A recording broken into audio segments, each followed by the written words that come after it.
Ce qu'il faut, c'est se tourner vers l'avenir et je pense que ce moment que nous avons passé ensemble et la frustration que j'ai ressentie de notre public doit nous permettre d'aider les arbitres et de trouver une solution rapidement et de mettre en place les outils qui vont nous permettre de les aider. Et je pense bien sûr à la VAR et puis à la Goal Line Technology, ce qui est mis en place en Ligue 1 déjà depuis pas mal de temps. Donc voilà, le combat, il est celui-là pour moi. Il n'est pas sur revenir sur les décisions qui ont été prises, encore une fois.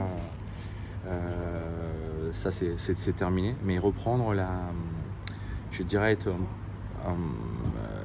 le club, notre club, va se positionner encore plus fortement sur ces décisions et essayer avec l'ensemble des présidents de Ligue 2, trouver une solution rapide pour continuer à aider le corps arbitral et permettre de vivre des moments d'émotion, mais plutôt des moments de joie que je préférais partager. Un problème financier. Je crois que dans le fond, tout le monde a envie d'avoir les décisions les plus justes possibles. Donc voilà, maintenant effectivement, c'est une décision qui doit être collégiale et effectivement économique également. Mais économique qui touche tous les clubs de la même façon. Donc voilà, je pense que ma position est encore plus ferme qu'hier pour continuer à faire en sorte que notre club se professionnalise et la Ligue 2 également et s'approcher du plus haut niveau et de permettre à notre staff, à nos joueurs, à tous les amoureux du club de pouvoir vivre un match avec des décisions qui soient simplement justes. Et attention, la Goal Line et puis la VAR ne réduira pas à 100% les décisions, et heureusement, d'accord. Mais en tout cas, la frustration que nous avons tous vécue, j'aurais préféré, dans un contexte comme celui-là, partager un moment de joie.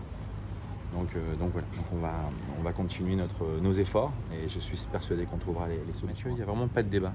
Pour moi, c'est au même titre que la licence club, c'est l'objectif de continuer à développer notre centre d'entraînement, centre de formation, la qualité de l'accueil de notre public, de nos partenaires. Avoir les moyens effectivement avec la technologie d'aider les arbitres, ça rentre dans le cadre du club dans lequel nous voulons aller demain. Vous connaissez notre projet c'est ramener ce club dans l'élite et donc le débat pour le Stade Malherbe il n'existe pas.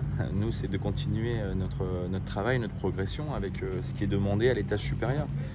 Donc voilà, après qu'il y ait une réflexion qui doit être menée sur l'ensemble des clubs, ça me paraît complètement logique parce que j'ai pas la voix des 19 autres présidents de clubs qui sont des amis et qui doivent aussi prendre leurs responsabilités. Incroyable. Je l'ai vécu en étant en Ligue 1, vous savez, avec le club où j'étais avant. Alors c'était tellement quelque chose de nouveau et qui nous apaisait que revenir, c'est un retour en arrière. Et retour en arrière de travailler en Ligue 2, et c'est pas un problème, c'est au contraire, c'est une super belle mission. Revenir en arrière sur des technologies qui nous permettent de pouvoir améliorer la qualité de notre métier, de notre sport. Alors je trouve ça incroyable, quoi, même inconcevable. Que, je l'ai dit, j'adore le cinéma, j'adore les films noirs et blancs, je suis un puriste, je suis capable de passer des moments comme celui-là, mais bon, j'adore aussi les grands écrans et les grandes salles de cinéma. Donc bon, il faut trouver le bon compromis. Et le compromis en pro, c'est d'avoir les moyens technologiques de pouvoir mettre en place la meilleure des rencontres et que la frustration n'existe pas.